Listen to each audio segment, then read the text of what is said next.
Voilà donc, c'est le biotope des Alisiers au coteau d'Avron, donc un site protégé en arrêté de protection de biotope. Donc c'est des bois calcaires et il y a aussi quelques petites clairières avec des pelouses marneuses. Et surtout la grande spécialité du site, c'est les alisiers de Fontainebleau. Donc ce grand arbre que vous voyez qui se dégage sur le ciel avec des branches mortes, c'est un alisier de Fontainebleau. Donc un arbre protégé en France. Et là vous avez un spécimen qui est vraiment vénérable. Et c'est grâce à ces arbres protégés que le site a été protégé.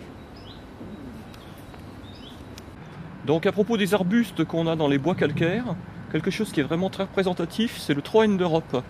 Donc d'habitude on plante des Troènes du Japon dans les terrasses, c'est très fréquent, mais ça c'est le Troène sauvage, il se reconnaît facilement à ses feuilles qui restent pendant l'hiver et qui sont relativement allongées.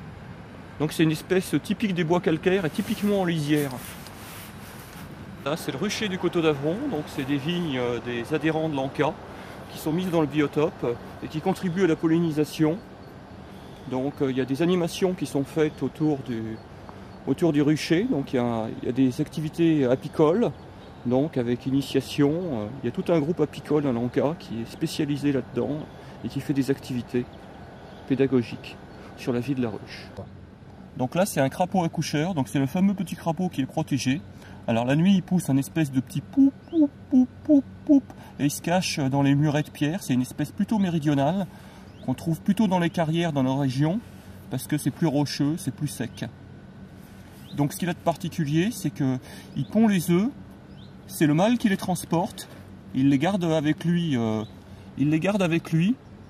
et de temps en temps il va les mettre dans l'eau. Il va les mettre dans l'eau pour les humidifier. Quand les œufs arrivent à maturité, donc les têtards s'échappent comme chez les autres crapauds. Donc c'est pour ça qu'on l'appelle accoucheur. Juste à côté, donc vous avez un orvet. L'orvet n'est pas un serpent, mais un lézard sans pattes. Ça se reconnaît à la structure de la tête, qui a vraiment une structure de lézard. Donc c'est un animal qui est très utile, qui est absolument inoffensif. Et lui aussi, il est très fréquent dans les anciennes carrières, parce que le sol est marneux, que ça fait des endroits humides, voire même des crevasses ou des fissures où il peut se cacher dedans. Donc c'est voilà, deux animaux vraiment très typiques du coteau d'Avron. Voilà, donc c'est le cison, c'est une plante qui est protégée en Île-de-France et qu'on a aussi au coteau d'Avron, donc dans le biotope des Alisiers et dans le biotope des Mares. Donc c'est une plante de la famille des ombellifères, ça fait des ombelles comme la carotte, ça fait des petites graines après.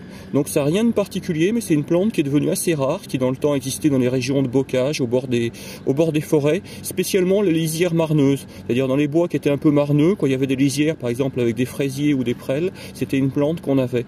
Et maintenant on la retrouve souvent dans les anciennes carrières aussi, parce qu'elle a les sols un peu marneux, et puis qui ont tendance maintenant à devenir un peu forestiers, donc qui lui conviennent. Donc elle se reconnaît parce que les feuilles sont complètement lisses. Il n'y a absolument aucun poil sur les feuilles. Par contre, une autre plante qu'on a qui est très fréquente aussi dans les carrières, c'est le panais, qui était un légume, et lui par contre il a des poils. Donc ça c'est la viorne lantane. C'est un arbuste très typique des bois calcaires. Donc ça fait des ombelles de fleurs blanches, et après ça fait des fruits qui sont rouges et noirs. C'est-à-dire qu'ils sont d'abord rouges puis noirâtres. Donc dès que vous en avez qui poussent en forêt, vous êtes sûr que c'est du sol calcaire.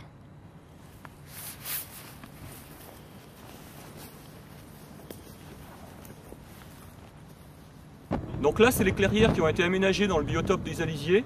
Donc elles ont été créées il y a déjà au moins une dizaine d'années à l'initiative de l'ANCA lors de chantiers nature. Et depuis maintenant elles ont été reprises en gestion par la ville de Neuilly-Plaisance.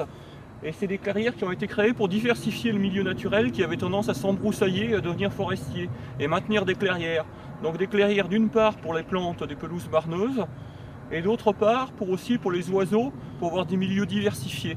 Donc c'est des endroits où par exemple durant l'hiver on peut voir l'épervier qui guette les petits oiseaux qui font le tour de la clairière. Donc là c'est ce qu'on appelle le talus aux orchis-boucs, donc sous le biotope des Alisiers. Donc c'est toute une longueur de pelouse qui contient notamment une population énorme d'orchis-boucs. En l'an 2000, où ça a été la période où il y en avait le plus, on avait fait un recensement donc, de Neuilly-sur-Marne, donc à l'extérieur du biotope, jusqu'à l'extrême bout du biotope, et il y avait 900 pieds d'orchis-boucs. Depuis, on constate qu'il y en a un peu moins, on ne sait pas très bien la cause, il doit y avoir des fluctuations annuelles certainement. Mais c'est quand même une station absolument très importante pour les orchis-boucs pour toute la région qui ensemence certainement la plupart de la Seine-Saint-Denis. Donc là, voilà l'explication pourquoi le talus aux Orchis Bouc est un endroit très particulier.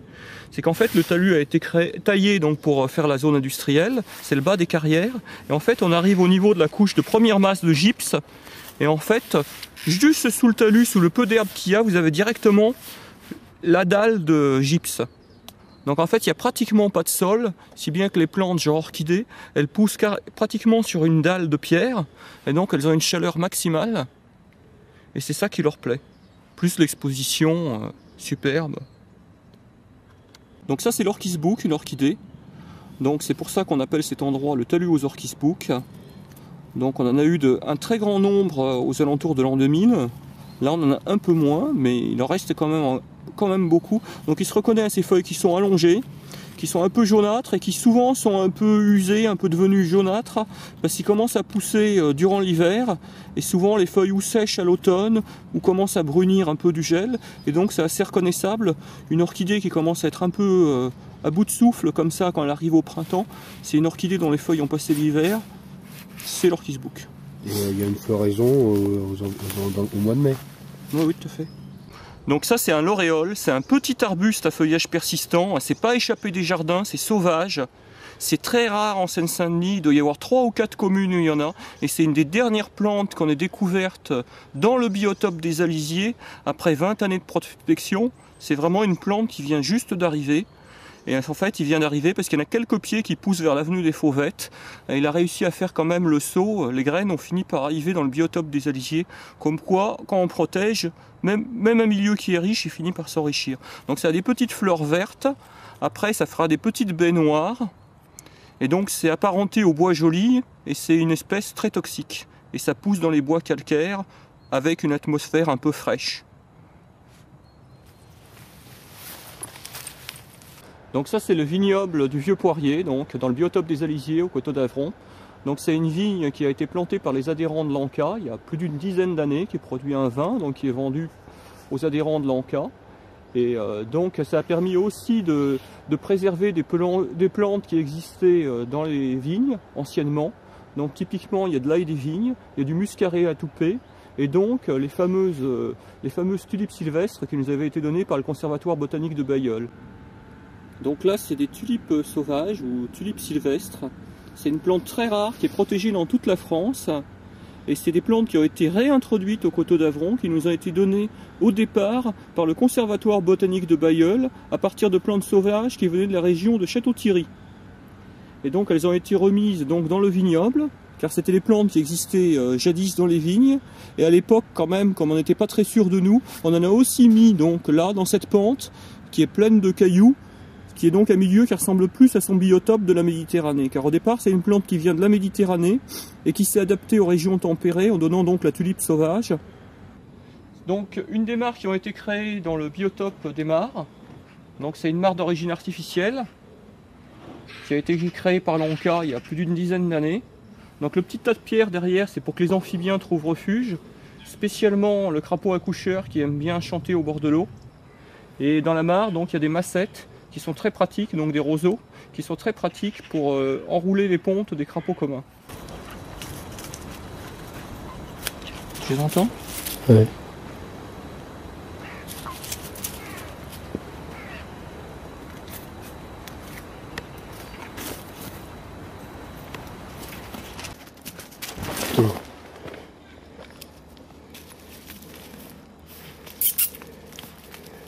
Tout gentil.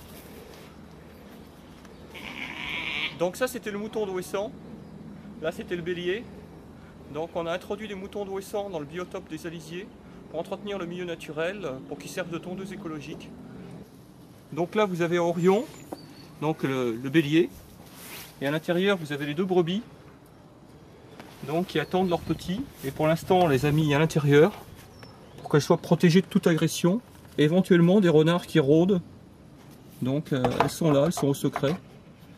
Donc elles aussi, elles sont là pour entretenir le milieu naturel. Elles attendent toutes les 2 des petits. Vraiment ?